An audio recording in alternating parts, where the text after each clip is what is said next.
സൂര്യനാണ് ഏതിൻ്റെ പ്രപഞ്ചത്തിൻ്റെ കേന്ദ്രം എന്ന് പറഞ്ഞു. നോക്കിയേ, സൂര്യൻ കേന്ദ്രത്തിലുണ്ട്. അപ്പോൾ സൂര്യന് ചുറ്റുമുള്ള ഓർബിറ്റുകൾ നോക്കിക്കോണേ. സൂര്യന് ചുറ്റും ഓർബിറ്റുകളുണ്ട്, 1, 2 ഇതുപോലെയുള്ള ഓർബിറ്റുകളുണ്ട് സൂര്യന് ചുറ്റും.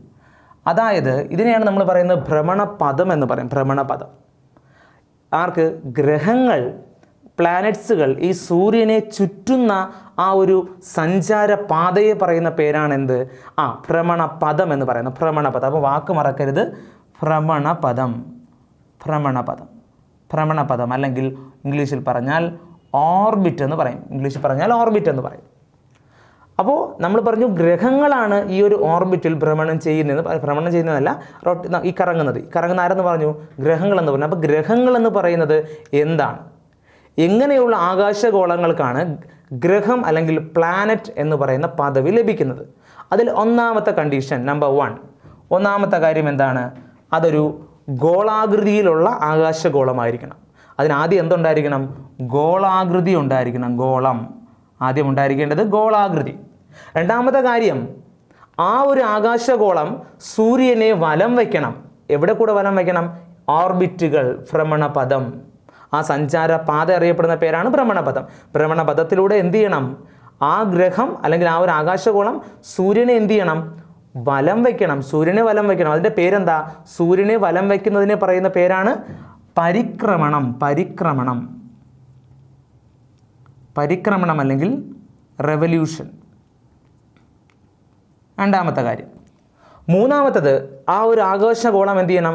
സ്വയം കറങ്ങണം. സ്വയം കറങ്ങണം എന്ന് പറഞ്ഞാൽ റൊട്ടേറ്റ് ചെയ്യണം. സ്വയം നിന്ന് കറങ്ങുകയും വേണം. എന്നിട്ട് എന്ത് ചെയ്യണം? സൂര്യനെ ചുറ്റി വരെയും വേണം.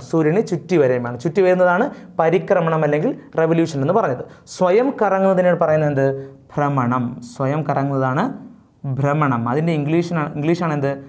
റൊട്ടേഷൻ. ഭ്രമണം നടത്തണം, സ്വയം കറങ്ങണം. അടുത്തത്, നാലാമത്തത്, സ്വന്തമായതും മറ്റുള്ളവരെ തടസ്സപ്പെടുത്തുന്നതും അല്ലാത്ത എന്ത് വേണം? ഭ്രമണപഥം ഉണ്ടായിരിക്കണം. അതായത് ഇപ്പോൾ ഫോർ എക്സാമ്പിൾ ഇവിടെ വരുന്ന ഒരു ഗ്രഹമുണ്ട്. ഈ ഗ്രഹം സൂര്യനെ വലം വയ്ക്കുന്നുണ്ടെന്ന് വിചാരിക്കുക. ഓക്കെ, ഈ ഗ്രഹം എന്ത് ചെയ്യാൻ പാടില്ല? വേറൊരു ഗ്രഹത്തിൻ്റെ സഞ്ചാരപാതയെ ക്രോസ് ചെയ്യാനോ ഒന്നും പാടില്ല. അതിന് സ്വന്തമായ തനതായ എന്ത് വേണം? ഒരു ഭ്രമണപാത ഉണ്ടായിരിക്കണം. അതിന് തനതായ ഒരു ഗ്രഹണപാത ഉണ്ടായിരിക്കണം. അത് മറ്റ് ഗ്രഹങ്ങളുടെ ഗ്രഹണപാത എന്ത് ചെയ്യാൻ പാടില്ല? മുറിച്ച് കടക്കാനോ ഒന്നും പാടില്ല. ക്ലിയർ ആകുന്നുണ്ടോ കാര്യങ്ങൾ? അപ്പോൾ ഈ 4 കാര്യങ്ങൾ എന്താണ്? ആ ഭ്രമണപഥത്തിൻ്റെ കാര്യമാണ് ഇവിടെ പറഞ്ഞത്. ഭ്രമണപാത. ഓക്കെ, ഭ്രമണപാത. ഇത്രയും കാര്യങ്ങളുണ്ടെങ്കിൽ നമുക്ക് ആ ഒരു ആകാശഗോളത്തെ എന്ത് പറയാം? ഒരു പ്ലാനറ്റ് എന്ന് പറയാം, അല്ലെങ്കിൽ ഒരു ഗ്രഹം എന്ന് പറയാം. ക്ലിയർ ആകുന്നുണ്ടോ? അങ്ങനെ നോക്കുമ്പോൾ എത്ര ഗ്രഹങ്ങളാണുള്ളത്? 8 ഗ്രഹങ്ങളാണുള്ളത്. നമ്മൾ മുമ്പ് പഠിച്ചിട്ടുണ്ട്. മുൻപ് എത്ര ഗ്രഹങ്ങളായിരുന്നു? 9 ഗ്രഹങ്ങൾ, നവഗ്രഹങ്ങളെന്ന് നമ്മൾ പഠിച്ചിട്ടുണ്ട്. പക്ഷേ ഇപ്പോൾ നിലവിൽ എത്ര ഗ്രഹങ്ങളേ ഉള്ളൂ? ഇപ്പോൾ നിലവിൽ 8 ഗ്രഹങ്ങളേ ഉള്ളൂ. അത് ഏതൊക്കെയാണ്? Mercury, Venus, Earth, Mars, Jupiter, Saturn, next one Uranus and last one Neptune. അപ്പോൾ ഇത്രയും ഗ്രഹങ്ങൾ, Mercury, Venus, Earth, Mars, Jupiter, Saturn, Uranus, Neptune, Pluto. ഇതാണ് ആ 8 ഗ്രഹങ്ങളെന്ന് പറയുന്നത്. മലയാളം നോക്കേണ്ടതിൻ്റെ ഇതിൻ്റെയൊക്കെ മെർക്കുറി എന്ന് നമുക്കറിയാമല്ലോ. മെർക്കുറി എന്ന് പറഞ്ഞാൽ എന്താണ്? മെർക്കുറി ബുധൻ. മെർക്കുറി എന്ന് പറഞ്ഞാൽ ബുധനാണ്. വീനസ് ആണെങ്കിലോ? വീനസ് ശുക്രനാണ്. ശുക്രൻ. എർത്ത് നമുക്കറിയാം, ഭൂമി. മാർസ് ചൊവ്വ. ദെൻ ജൂപ്പിറ്റർ എന്ന് പറഞ്ഞാൽ വ്യാഴം. സാറ്റേൺ ശനിയാണ്. യുറാനസ് തന്നെയാണ്. യുറാനസ് തന്നെയാണ്.